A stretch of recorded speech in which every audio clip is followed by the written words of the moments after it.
The music is absolute dog water, poo poo crap. The music is so bad.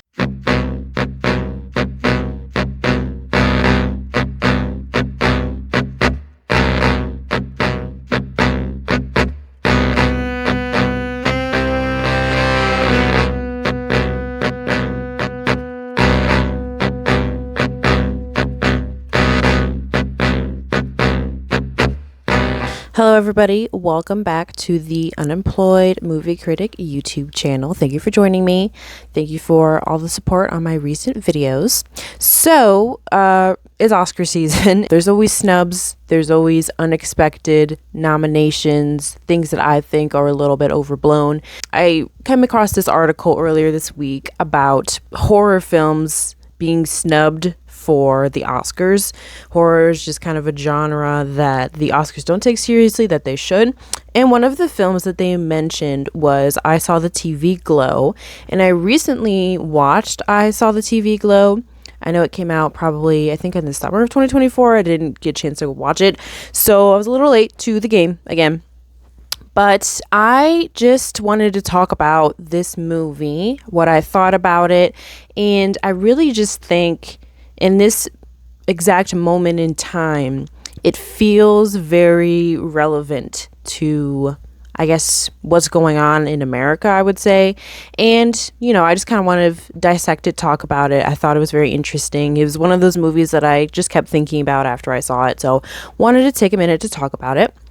I'm looking into my camera and I'm looking pretty tired. So we'll see how it looks on camera. Anyways.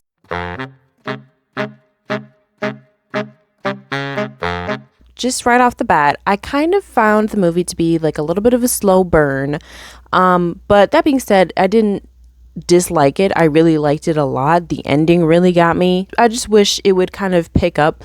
There was a lot of moments of silence, which I think more kind of artsy films are trying to employ this like silence where we just watch the characters walk around and do stuff, or like it's supposed to be, I think, just, you know, very not traditional structure to a movie, which I can appreciate, but I'm also just like kind of getting a little bit tired of it. But I don't really know if that's a criticism that's worth me criticizing. I think it's just me being stupid. There were some things in the film that I kind of just wish there were a little bit more of, which I'll talk about later. But I will say, I think the film does an excellent job of really making it feel like nostalgic. It looks nostalgic to me, even though it doesn't look like the real world. It looks very like neon-y and the colors are very different. It feels nostalgic to me and it feels like high school in a weird way. Some like just the awkward nature of the way the characters act. That's just what teenagers do, and I work around teenagers, so I kind of understand that. But to me, it really feels like how it feels for me to look back on my childhood. I don't know why. It's just you get this almost kind of like hazy, romantic-y feeling about it, but it's also like sometimes you look back at moments in your childhood that you knew you were uncomfortable and you get this weird kind of twinge, and I think that's how the movie makes me feel. I'm not very good at describing what that is, but that's how it makes me feel. So I think it's very successful in capturing that. And I always appreciate a movie that feels very real to teens.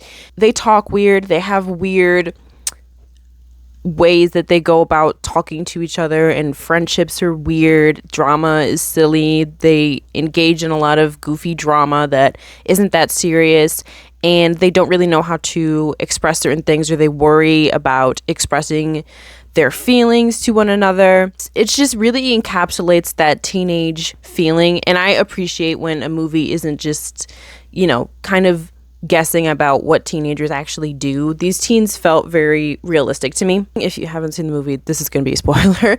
But learning that the world that we see Owen and Maddie in is not really the real world to them. It's not their real world.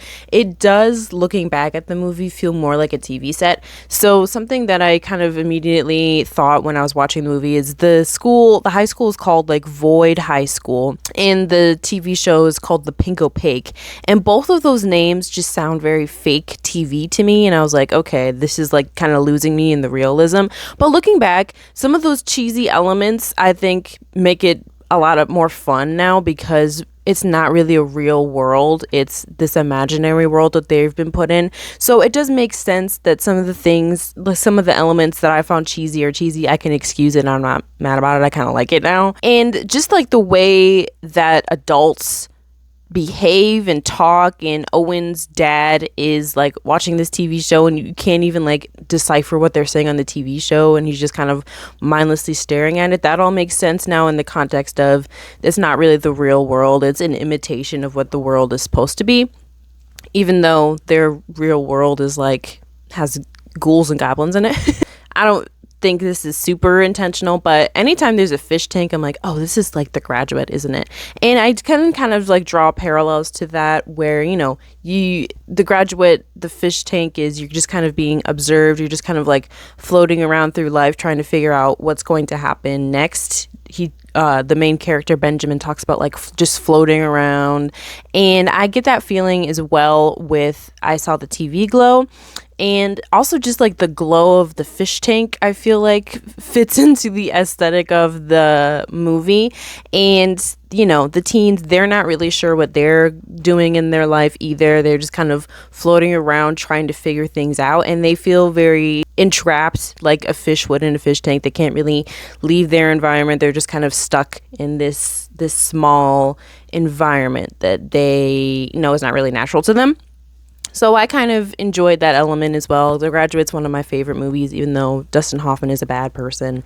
And I will say the end, I gasped at the end of the film. I just really didn't expect that to happen at all. Like I said, like it was a pretty slow burn, and then just all of a sudden, I really enjoyed the ending. So again, to spoil it, when Owen, he is freaking out during that party, goes to the bathroom, and he has like that self-actualization where he knows what his destiny could be and he knows what's inside of him, but he's just too afraid of it. And it was really shocking when he came out and he was just like, sorry everybody, and then the movie ended. I really just did not expect it to end that way.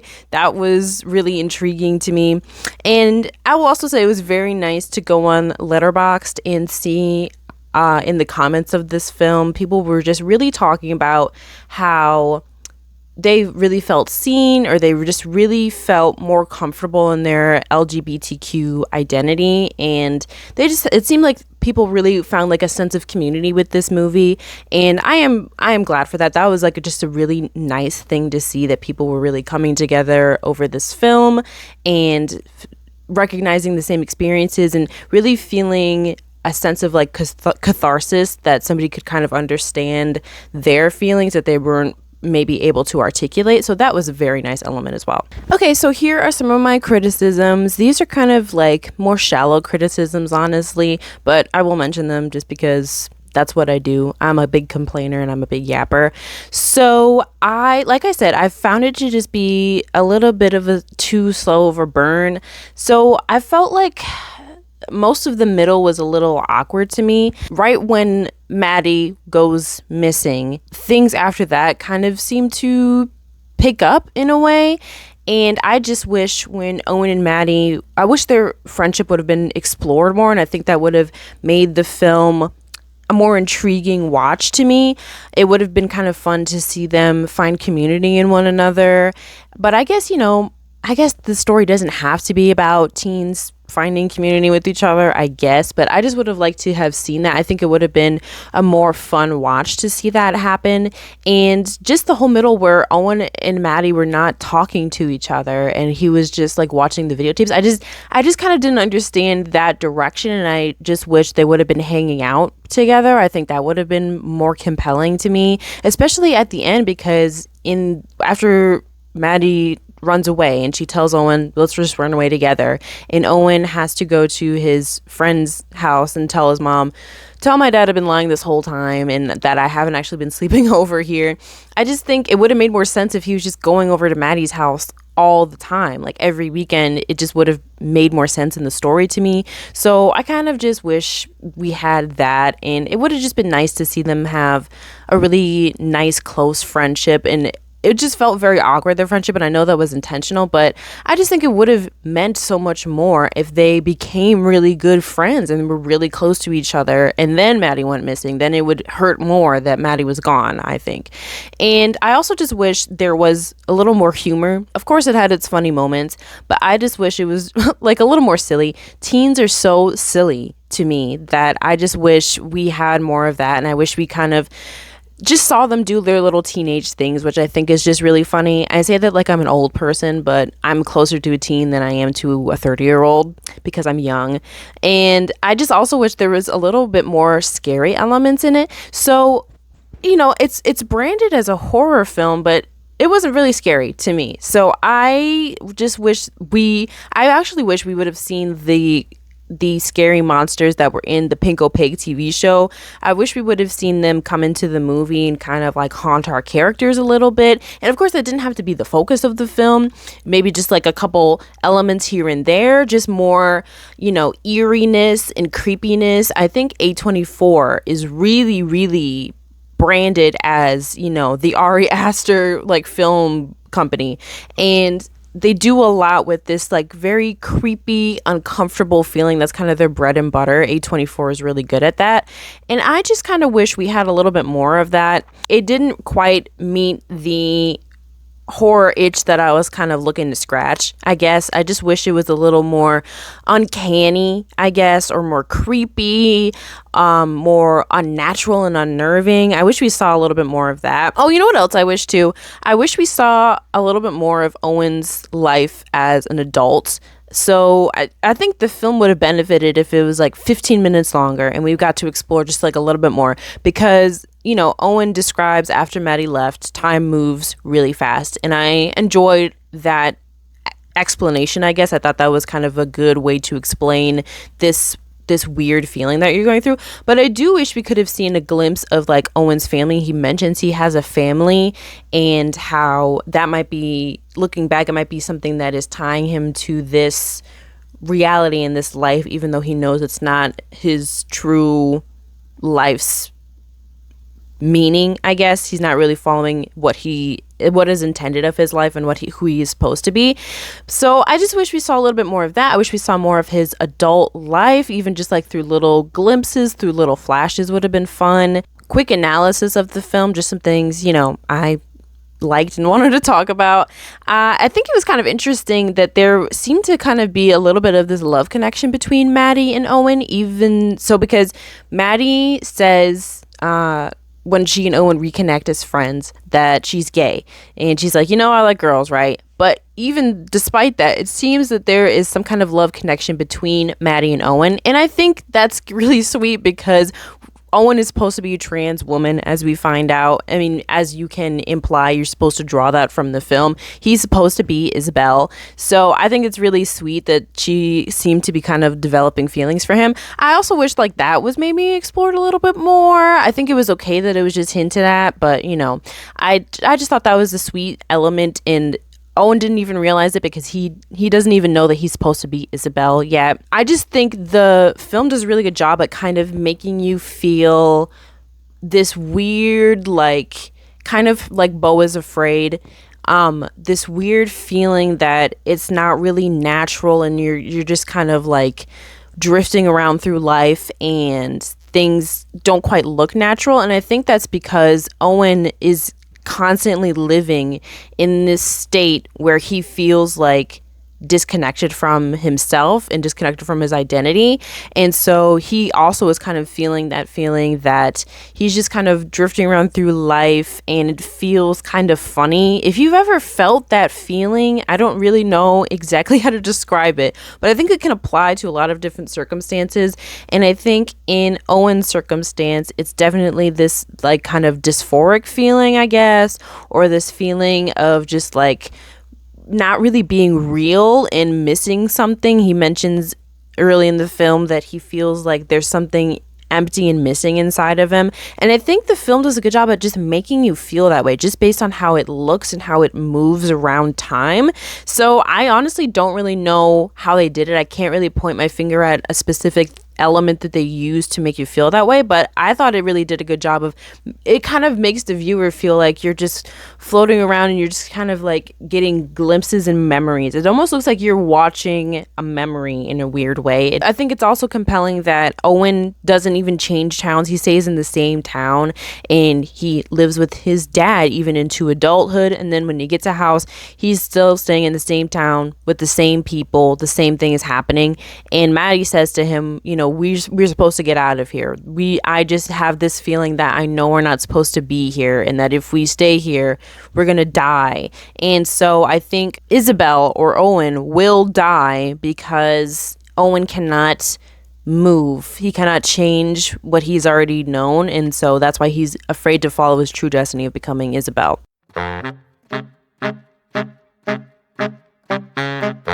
Okay, so let's talk about the real world in comparison to this film. So the director of this film, Jane Scoburn, talks about this movie being the egg crack moment, which to them they describe as when a trans person kind of has that realization that all of a sudden, oh, like the reason why I haven't been feeling right is because I'm supposed to be this other person. I'm not living the life that I know I'm supposed to live, and they have to, you know, they have that red pill, blue pill moment where they have to decide whether or not they're going to follow that destiny. Owen is supposed to be Isabel in this other world, and he constantly has this feeling that he's not living his life that he's supposed to be, and he reaches inside himself and realizes it, but he still denies it because of social norms.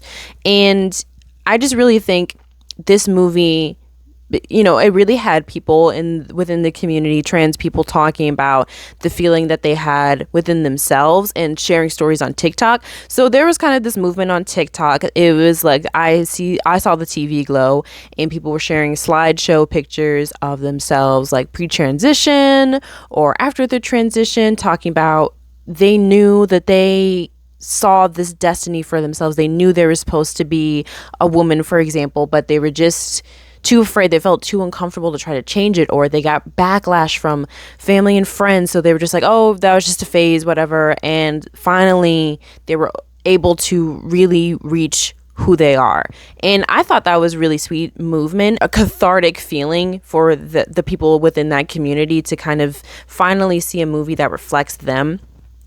And I was thinking about this, comparing it to Emelia Perez, which has been nominated for like a record number of Oscars, like 13 Oscars. Carla Sofia Gascon, she is the first openly trans person to be nominated for an acting role in an Oscar, which is revolutionary. And I just think it's such a disappointment because based on what I've heard from other trans people going on Letterboxd, going on TikTok, and, you know, just kind of exploring the themes of both, hearing the criticisms of this movie and comparing it to I Saw the TV Glow, it's just very disappointing that I Saw the TV Glow is just not getting that same praise. This film, I Saw the TV Glow, was directed by a trans person, and it really encapsulates this very specific feeling that really resonates with the community, and it explores gender in a way that I think is appropriate and respectful. I know I'm talking about this as a cisgender person, but just please roll with me. And it also, I Saw the TV Glow just also seems like a passion project. It really seems like Jane Scoburn had this beautiful idea and really poured so much attention in detail and beautiful writing into creating this film, whereas Emelia Perez seems like an Oscar bait movie, and it seems like a money grab, to be honest with you. So it feels like it's trying to pander to the Oscars, and it was successful in that. And I think it's just really disappointing because it seems like the Oscars are just so surface level shallow, and they will be like, this movie is about a trans person, isn't that crazy? And like, that is not crazy. Like, you're supposed to actually make a film with substance. And it just seems like, I haven't seen Emelia Perez, so I can't, I guess, make a good judgment about it, but it just seems like that movie doesn't really have substance compared to I Saw the TV Glow. Maybe there's not a specific trans person in the movie that they can point to and be like, oh, look at us, we're doing good things now, but it has substance. And that's what really just bothers me about the Oscars is they think that they're so good. They think that they're so good by saying, oh, look, we are going to nominate this movie with a trans person in it because we're woke and we're girl boss the house down. Whereas they don't pay attention to an actual movie that actually means something. They just do whatever they think will get them the best, sympathy points. And I think luckily we're kind of waking up, especially younger liberal people are kind of waking up to this, like, oh, you're just kind of, pandering. You're not really serious about actually helping trans people or caring about trans stories because you nominated Emelia Perez. And in years past, you didn't really care about Black people at the Oscars like people were complaining about because you nominated Green Book and it won for Best Film. Be so serious. That is just insane to me. I think Emelia Perez really could have been good. I think the story is interesting. I think it's compelling. But just based on what I've heard from other people reading criticism of it, it just seems like it wasn't executed well. Now, listen, I would actually like to do like a watch through of Emelia Perez and I wanted to make a video about it. However, Netflix, I will not pander to Netflix. I will not succumb to the Netflix scam because Netflix took me off my parents' account because I live in a different house now, and they were like, well, if you would like to log back into your Netflix account, then you have to add this TV to your plan. And I'm not gonna buy a new Netflix account because that's greedy. And Netflix doesn't even have anything good anymore. So I cannot watch the movie, unfortunately. I would like to do a review of it just to like see what it's all about, but I will not be buying Netflix. I think it's also just upsetting because I've heard from other people like that Emelia Perez is just not even accurate. It's not even accurate to what it's like to live in Mexico, the cartel in Mexico. It doesn't really even reflect Hispanic culture. The music is absolute dog shit, dog water, poo-poo crap. The music is so bad. I just need to complain about it for a second. The music just seems like somebody forgot to write the songs for this movie, and then they just like out of the top of their brain on the day of filming came up with some random words to say in a kind of rhyme. And that is appalling. And I know I complained about Wicked at the Oscars, but by golly, if the Oscars has the nerve to let Emelia Perez's music win above Wicked music, we need to shut the whole shit down. This is like actually gonna drive me insane. That's about to make me do something evil because that just doesn't even make any sense. Haven't you ever heard the music from Wicked? It's real music compared to Emelia Perez, which is not real music. And somebody also pointed out in this review I was reading, why isn't it like Hispanic inspired music? It takes place in Mexico. Why is it just random poo-poo garbage music? That doesn't even make any sense at all. And it was inaccurate to also like how trans people live. I saw somebody talk about how there's a scene in the film where it's talked about that Emelia Perez like smells like a man because they're taking hormones, and that's just not true either. And I'm sure it's like also pretty offensive to say such a thing. And I think it really shows that it's because it's directed by just a random dude. It's directed and adapted, I believe, by this just random guy from like Switzerland or something who's not trans, who's not LGBTQ. So why is he making the movie? What does he know about that experience? He's just kind of doing something that he thinks will really grab attention and will really be something. And it worked for him, unfortunately. And he really thinks he's probably like tough shit, which is unfortunate. I kind of think this is why LGBT media is important. Jane Scobern, they are actually trans persons, so they can definitely describe what it's like to be who they are, right? And something that's very irritating that I keep hearing from just other people is like, oh, well, like, why is there all this trans media now? Why does everybody have to be trans? Why does everybody have to be gay? Why does everybody have to be black? And I just think that's annoying because think about how many TV shows of the past and present have just cisgender straight white people in it. It's a lot. Name characters that are cisgender straight and white. There are many of them, a plethora. You can count numerous examples. Now name people who are black and gay, people who are trans in real life, who are main characters.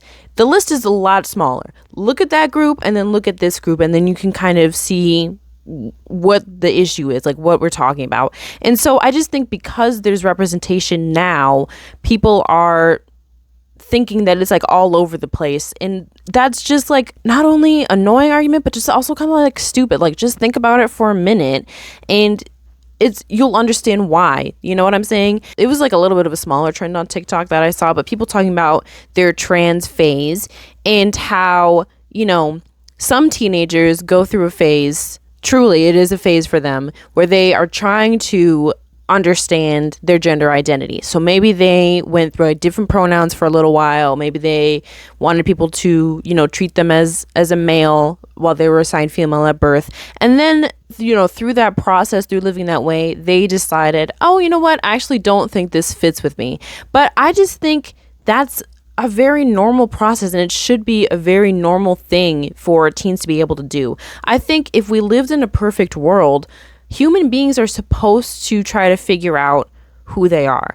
And so I think we are supposed to explore, and we're supposed to try on different hats. We're supposed to try on different identities to really figure out, who am I? And so, you know, for us to reduce being trans as like a trend or just like a phase teens go through, or to treat it as something very not serious, I just think, why do you care? You know what I mean? Like, even if it were to be a phase for one particular person, why not just let them go through it to try to figure it out? Because why would we want to stop somebody from figuring out who they truly are? I don't really understand, you know, this whole societal thing that we're going through, especially in America right now, where people are freaking out so much about trans people. I just don't understand. Like, you know, our whole thing in America is we're supposed to be able to let people do whatever the hell they want to do. So why don't we just let them do whatever they want to do? You know what I'm saying? And there's always these arguments that are baseless arguments about like, oh, well, what's going to happen when we let them go into sports? Or, oh, what's going to happen when they want to start taking hormones and they want to start getting surgeries? And I'm like, yeah, that's something.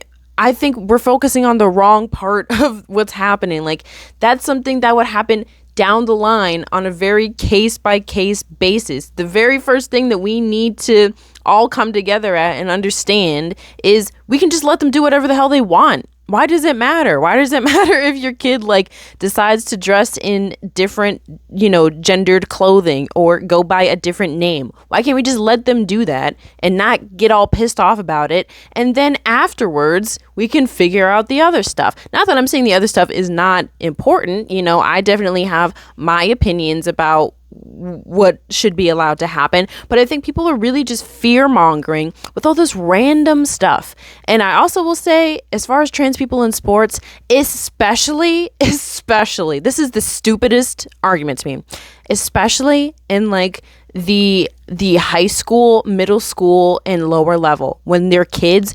Why do you care? They're literally just kids playing. It's literally kids sports. They're not at the Olympics. This is not the NFL. You actually need to chill out, because that is the stupidest thing to be mad about. And if you're like, oh, well, my kid won't be recruited for sports, like, I don't think, I think if your kid is good enough at sports, at a random, this is not even true, I don't think, a random trans person on their team isn't going to distract them from being recruited. You know what I'm saying? Like, I think that whole argument is just annoying, and you need to look inside yourself and realize it's just because you're uncomfortable with people being trans, and it has nothing to do with sports, because you're being dumb. Honestly. So honestly, I'm getting way off track right now, but I just think I think there's a lot of more trans media, and which is good. And I think that's leading teens to want to explore themselves more. I think that's why this movie is important, because it shows people that it gives us a message. It's never too late. It's never too late to explore who you are. You should feel the freedom to explore who you are, because you might be missing out on a crucial part of yourself. And, despite how other people may react, despite the circumstances in your life, you have the right as a human being to figure out who you are and to live the life that you are destined to live, especially because when we're being honest with each other, living the life that you want to be, or being trans, doesn't affect anybody else's life. Doesn't affect anybody else's life. Right now in America, I want to actually be serious and make a plea to everybody who may be listening. Though I'm sure many people who are listening are already like-minded, but just in case, here is what I have to say. Despite your political leanings or who you voted for, right now in America, Donald Trump signed an executive order that declares that there are only two genders, and that the gender that you are conceived at birth is the gender that you are forever. And you may be wondering, okay, well, why is this a big deal? As America, our whole idea as America is we are supposed to have the freedom to do what we want so long as it doesn't hurt other people. Why would we ever want to make gender something that's in the law? When we really think about that should be something that makes everybody very uncomfortable and scared, I think, because that really doesn't have anything to do with, what laws are traditionally made to do. Protect people, protect, the society, make society a better place. How does that have anything to do with our freedoms as Americans? That's taking away a freedom, I believe, as an American. So even if you're a Republican, I think you should just say, well, at the end of the day, our president is saying something. He's saying that this person does not have the freedom to be who they want to be. Even if you don't believe in transness or whatever, even though I don't agree with you, I think we have to be able to come to that conclusion that that is not something that should ever be in our politics. I don't think transness should be a political issue whatsoever, because it's very much to the individual. And our whole idea as Americans is they're supposed to be individuals.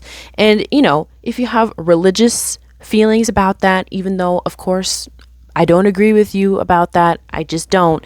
And I have a lot of things to say about religion and about how Jesus would feel about trans people. If we care about America and we care about being Americans and we care about our freedoms, our religion is not supposed to have anything to do with our politics. And people say, well, America is a Christian nation. Our whole reason we became America is to get away from the religious tyranny of England. That is why we became America. And so you can have your religious ideas, even though I don't agree with you. You can think that trans people are not real, even though I don't agree with you. You can have all those ideas, but I think at the very basic level, we have to be able to stand up and say, this should not be involved in politics. This has nothing to do with politics. And I think we really, really risk America becoming a strange place, a very controlling place that only fits into certain people's ideals if we go down this. I think it's a very slippery slope. So, for example, religious people, I don't agree with them, but I would never say that they're not allowed to believe what they want to believe, because this is America and you're allowed to believe whatever you want, even if I think you're talking crazy. You're allowed to do that. I'm allowed to disagree with you, and you're allowed to have opinions that I do not like, because this is America. But you're not allowed to put those opinions in politics. You're not. That's not supposed to be part of what politics even is. So, at the end of the story, how about everybody just mind their own business? I'm for real. How about at the very least I think we can do is just mind your own business and do your own thing. And of course, there's much broader arguments to be had. And I don't want to distract from the theme of the video and the theme of I Saw the TV Glow, but I cannot change a person. You cannot change a person. So why are we trying to force each other to change? Main idea takeaway from I Saw the TV Glow is it has me thinking all these thoughts. I think if you watched it, it would probably have you thinking all these thoughts as well. And I think we need to open our minds and be open to the idea of people should just be able to do whatever they want, even if I don't quite agree with it. And, you know, as we see in I Saw the TV Glow, the detriments of how living a life that is not authentic to you, the detriments of what that means. You feel constantly just not right. And that's a very depressing life to live, to know that you're supposed to be somebody else, or to feel like you may be somebody else. You may be missing a part of your life, and you're just not able to fill that emptiness inside of you. And I just think the movie implores us as the audience to allow one another to figure it out. We just need to be able to figure ourselves out, and that would make us much happier people. Now, I've been recording for 43 minutes. I have been very rambly. I know it's going to take me a while to edit this video. And so, you know, thank you for joining me. Thank you for watching A Certified Yapper on Unemployed Movie Critic channel. Please follow me again on my TikTok. I'm on TikTok as Dingus McClingus. I'm on Letterboxd as Boober Bear. And I hope to see you again soon. Thank you for all of the love and attention on this YouTube channel. Thank you.